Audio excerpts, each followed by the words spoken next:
Shigella bacteria കുടലിന്റെ സ്തരങ്ങളെ ബാധിക്കുമ്പോൾ shigella toxin എന്ന വിഷവസ്തു ഉണ്ടാകുന്നു. Shigella bacteria ശരീരത്തിൽ പ്രവേശിച്ചാൽ സാധാരണയായി 1 മുതൽ 3 ദിവസങ്ങൾക്കുള്ളിൽ തന്നെ ലക്ഷണങ്ങൾ പ്രകടമാവാറുണ്ട്. ഇവ വലിയ തോതിലെത്താൻ ഒരാഴ്ചയെടുക്കും.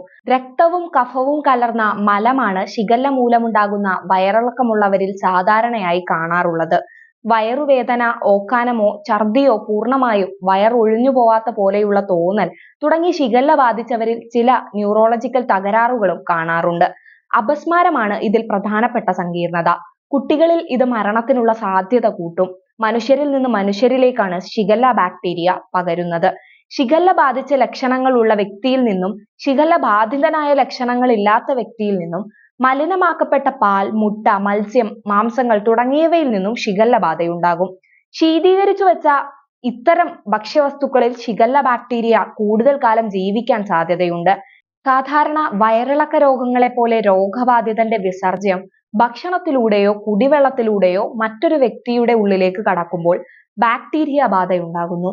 ബാക്ടീരിയയുടെ തോത് കുറവാണെങ്കിൽ പോലും അത് രോഗമുണ്ടാക്കാം. രോഗവാഹകനായ വ്യക്തി ഭക്ഷണം തയ്യാറാക്കുമ്പോഴും മറ്റും രോഗം മറ്റൊരു വ്യക്തിയിലേക്കും വ്യാപിക്കാം. അല്ലെങ്കിൽ രോഗബാധിതനായ വ്യക്തിയുടെ വിസർജ്യം കുടിവെള്ള സ്രോതസ്സിൽ കലർന്നോ ഈച്ചകൾ വഴിയോ അത് മറ്റുള്ളവരിൽ രോഗവ്യാപനത്തിന് ഇടയാക്കും. തിരിച്ചറിയാൻ വൈകുന്നതാണ് ഷിഗല്ല ഗുരുതരമാകാൻ ഇടയാക്കുന്നത്.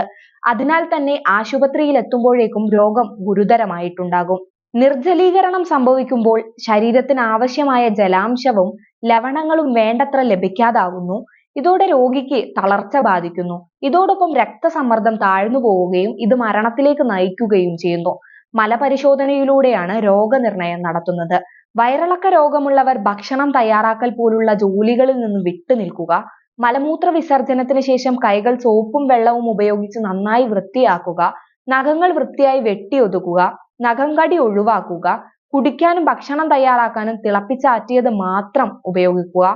പാൽ, മുട്ട, മത്സ്യം, മാംസം എന്നിവ നിശ്ചിത താപനിലയിൽ സൂക്ഷിക്കുക.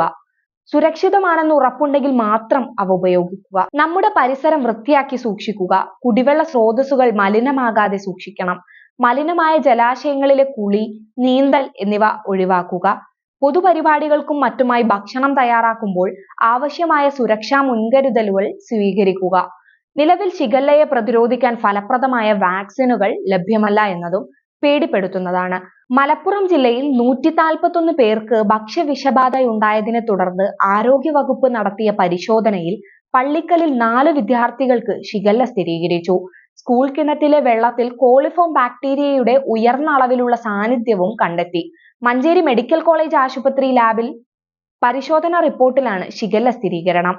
വെണ്ണായൂർ AMLP സ്കൂൾ വിദ്യാർത്ഥികളിൽ നിന്ന് ശേഖരിച്ച 4 സാമ്പിളുകളിൽ ഷിഗല്ല സ്ഥിരീകരിച്ചതായി പരിശോധനാ ഫലം ലഭിച്ചിട്ടുണ്ടെന്ന് DMOയും അറിയിച്ചു. സ്കൂളിലും പരിസരങ്ങളിലും ആവശ്യമായ ജാഗ്രതാ നിർദ്ദേശം നൽകുകയും പൊതുജനങ്ങൾ അതീവ ശ്രദ്ധ പുലർത്തണമെന്നും DMO അറിയിച്ചു.